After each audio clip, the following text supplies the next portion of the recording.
For 17 years I saved every single penny for my wedding. While my college friends bought designer clothes, expensive vacations, and luxury apartments, I worked 2 jobs and lived in a cramped studio with second-hand furniture. Every birthday check from grandparents, every Christmas bonus, every overtime shift went straight into my wedding fund. When I finally hit $45,000, I felt like I could breathe for the first time since I was 18 years old. The savings account was in my name, but Mom had access as a co-signer from when I'd first opened it. She'd helped me set it up during freshman year, promising it would stay untouched until my wedding day. "This is your dream fund, sweetheart," she'd said while we sat in the bank lobby. "No one will ever touch this but you. I'm just here in case something happens to you." I should have removed her access years ago, but I trusted her completely. My brother Marcus had always been the golden child in our family. While I worked weekends at the grocery store throughout high school, Marcus played video games in his bedroom. When I graduated college summa cum laude and immediately started my software engineering career, Marcus dropped out junior year to explore his creative side. When I bought my first car with cash I'd saved over 2 years, Mom surprised Marcus with a brand new pickup truck for his 25th birthday. The pattern was clear to everyone except me. I kept believing that if I just worked harder, saved more, achieved more, I'd eventually earn the same level of support and celebration that Marcus received simply by existing. But I never complained out loud. Family is family and families stick together through everything. Last March, Marcus burst into our usual Sunday dinner with his eyes practically glowing with excitement. He'd finally found his calling, he announced to the table. His friend Trevor had a food truck business that was about to revolutionize the local food scene. They just needed one serious investor to take the operation nationwide. The profit projections were incredible. The market research was solid. The opportunity was completely once in a lifetime. He needed exactly $45,000 to buy in as a full partner. The dining room went dead silent. Dad continued methodically cutting his meatloaf, refusing to make eye contact with anyone. Mom's fork froze halfway to her mouth, a piece of green bean dangling precariously. I felt my stomach drop straight through the floor, but I forced myself to keep smiling. "That sounds really exciting, Marcus. Have you talked to any banks about getting a business loan?" He laughed like I'd told the world's most ridiculous joke. "Banks don't understand vision, Emma. They just see risk and paperwork. This needs to happen fast." Trevor's got 3 other potential investors breathing down his neck, and one of them is a restaurant chain looking to expand into mobile food service. Mom finally set down her fork with a soft clink against her plate. $45,000 is a significant amount of money, honey. I know it's a lot. That's exactly why I need family behind me. People who actually believe in my potential instead of just seeing numbers on a spreadsheet. Marcus looked directly at me with his most sincere expression. "Emma's got that wedding fund just sitting there earning basically nothing in interest. She's not even engaged yet." My chest tightened painfully. "Marcus, David and I have been talking seriously about our future. We've looked at rings together and—" "Talking about marriage isn't the same as being engaged," Marcus interrupted smoothly. "And this investment is guaranteed money, Em. I'll pay you back the full amount plus 20% interest within 6 months. You'll have enough for 2 dream weddings." I looked around the table desperately. Dad was now studiously examining his potato as if it contained the secrets of the universe. Mom was staring at her plate like she could disappear into the floral pattern. The silence stretched until it became physically uncomfortable. "I need some time to think about this," I said as calmly as I could manage. Marcus's face immediately fell into his practiced disappointed expression. "Think about what, exactly? I'm your brother. I've never asked you for anything major before." That statement wasn't remotely close to being true. Marcus had borrowed money from me dozens of times over the years: car repairs, security deposits, credit card payments, emergency dental work. None of it had ever been paid back, but I'd never kept track because family doesn't keep scorecards.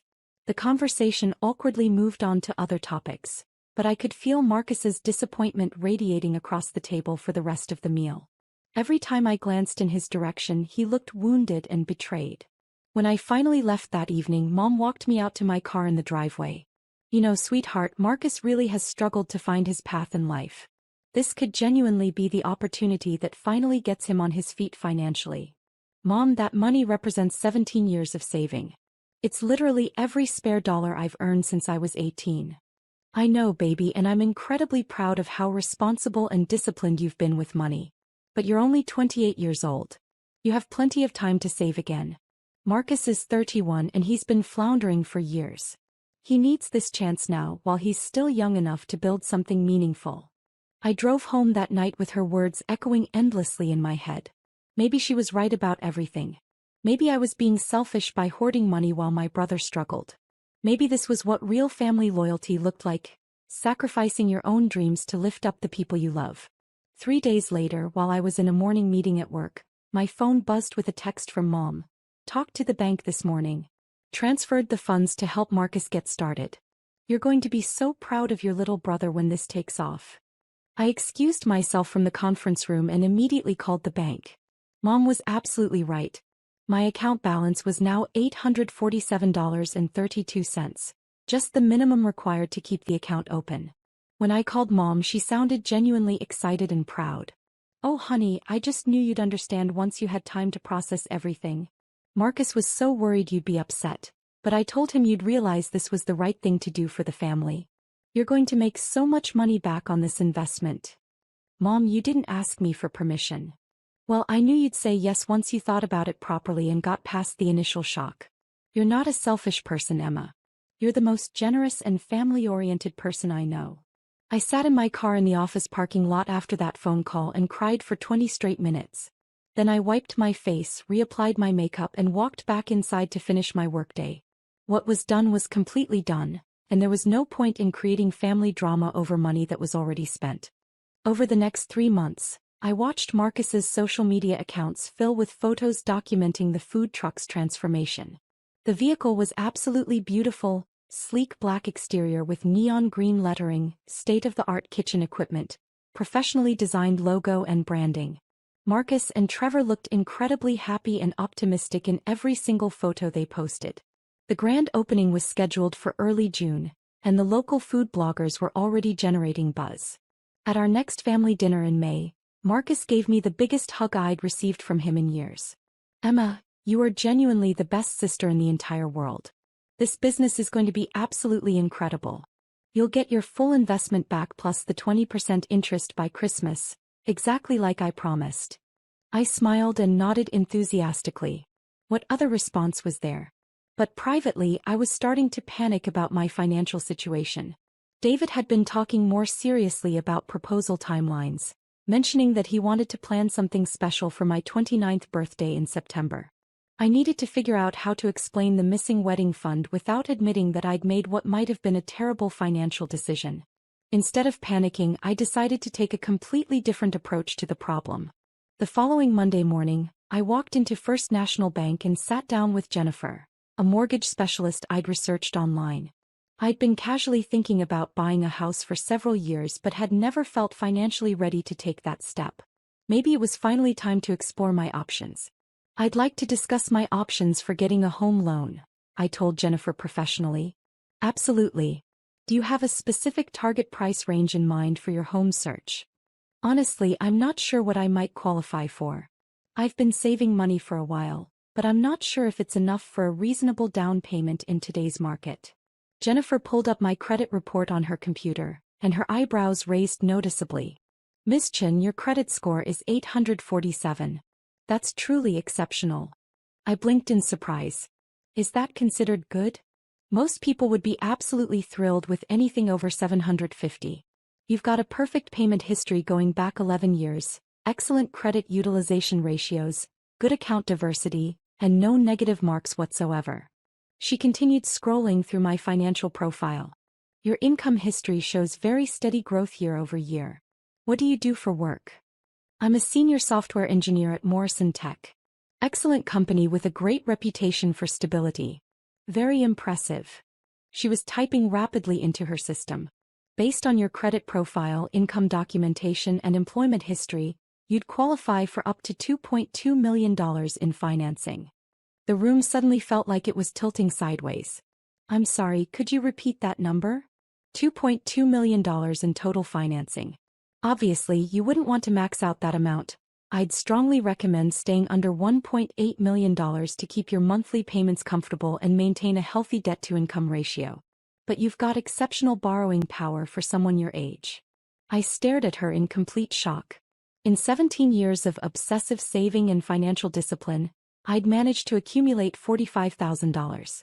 This mortgage specialist was casually telling me that banks were willing to lend me 49 times that amount based purely on my credit history and income. Could you print out a pre-approval letter for me? Of course. Would you like me to connect you with one of our preferred real estate agents to start looking at properties? Not quite yet. I need some time to process this information first.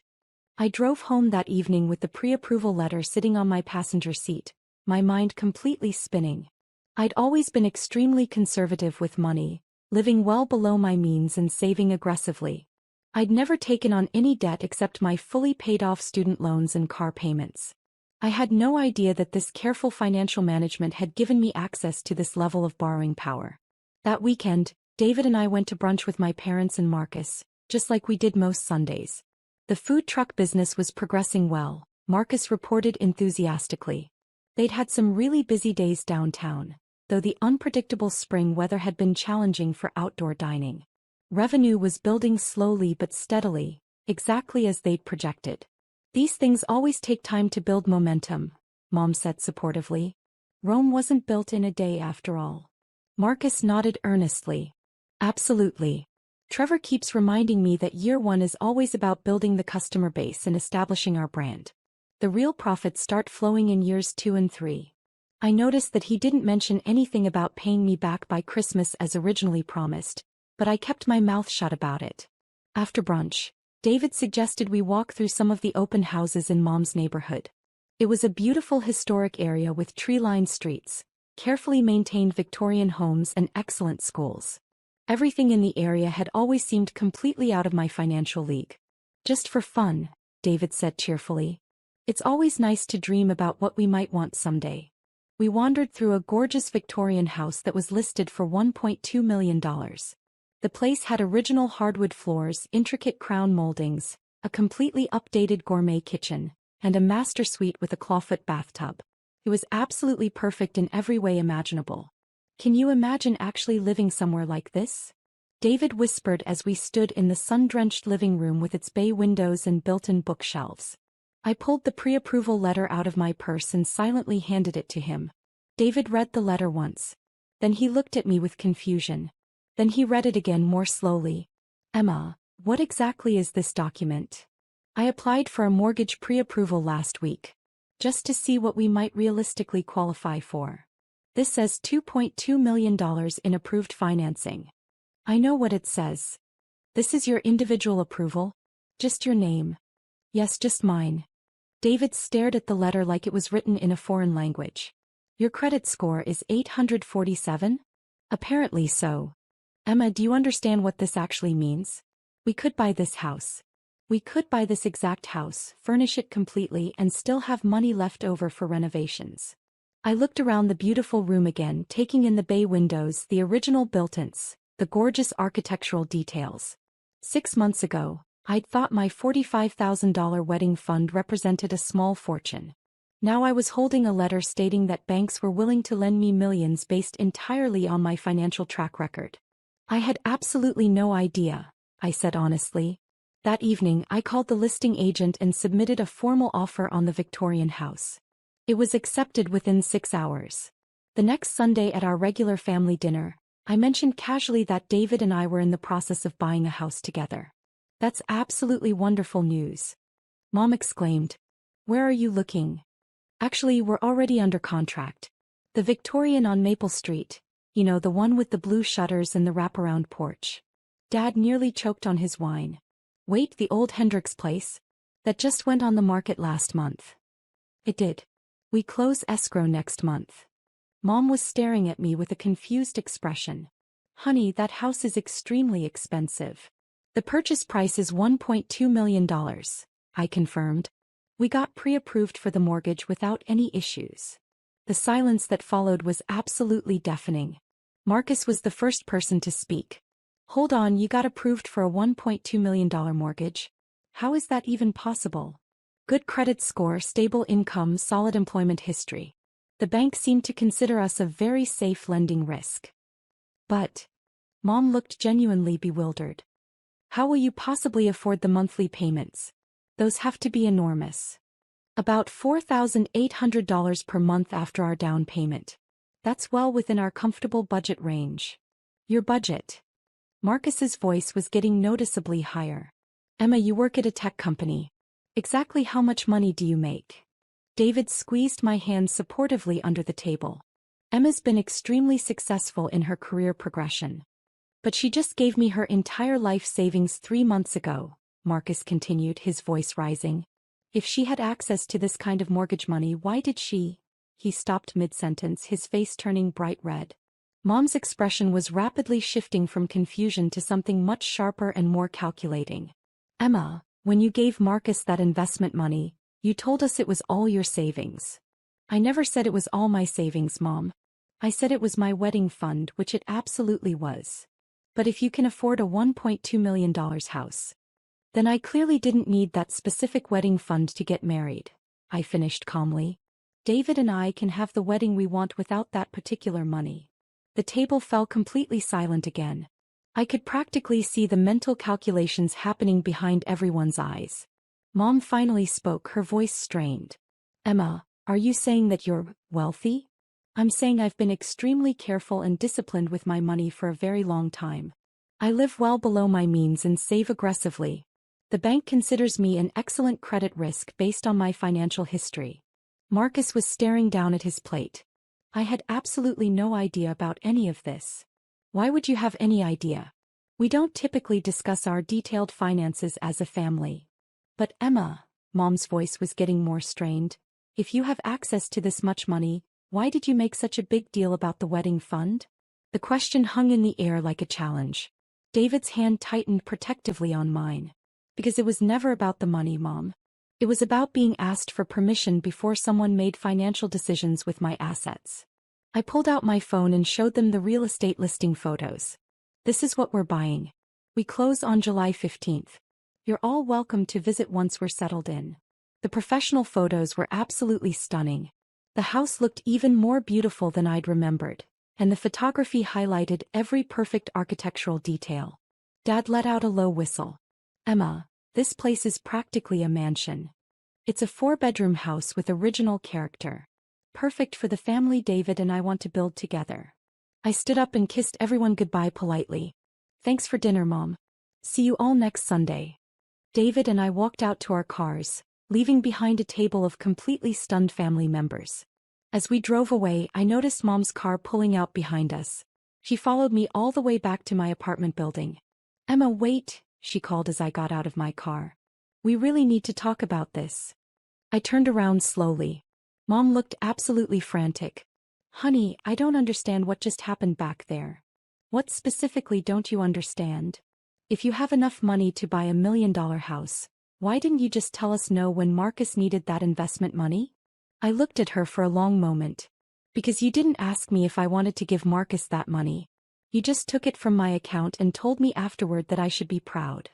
But Emma, if you have this much financial resources. Then what, Mom? Then it doesn't matter that you accessed my account without permission? Then it's perfectly okay because I can afford the loss. Mom's face crumpled. That's not what I meant at all. What did you mean exactly? She was quiet for a very long time. I honestly thought you were struggling financially. I thought that wedding fund represented everything you had managed to save. Did you ask me about my overall financial situation before you made that assumption? No, I didn't. Did you ask me if I could afford to lose that money without it affecting my quality of life? No. Did you ask me if I had other savings accounts, investment portfolios, or financial resources? Mom shook her head miserably. So you made a major decision about my money based entirely on assumptions about my financial situation that you never bothered to verify with me directly. Emma, please understand. I was trying to help Marcus build a future. By taking money that didn't belong to you without asking permission from the person who earned every single dollar of it. Mom started crying openly. I thought I was doing the right thing for the family. I thought you'd understand and support Marcus's dream. I felt my chest tighten with emotion, but I kept my voice steady and calm. Mom, if Marcus had come to me directly and asked for an investment in his business, we could have had a real conversation about it. Maybe I would have agreed to invest. Maybe I would have offered different terms or a formal loan agreement. Maybe I would have wanted to review his business plan first. But instead, you just took the money and informed me after the transaction was already complete. I'm sorry. I'm so incredibly sorry, Emma. I know you are. But the money is already gone and Marcus has built his business with it. There's no way to undo what happened. What can I possibly do to make this situation right? I looked at my mother crying on the sidewalk outside my apartment building. You can ask for permission next time. Before you make decisions about other people's money, you can have an actual conversation with them first. She nodded frantically. Yes, absolutely. Always. And Mom? You might want to have a realistic conversation with Marcus about timelines for paying me back. Because I'm genuinely not expecting to see that money again. Mom's face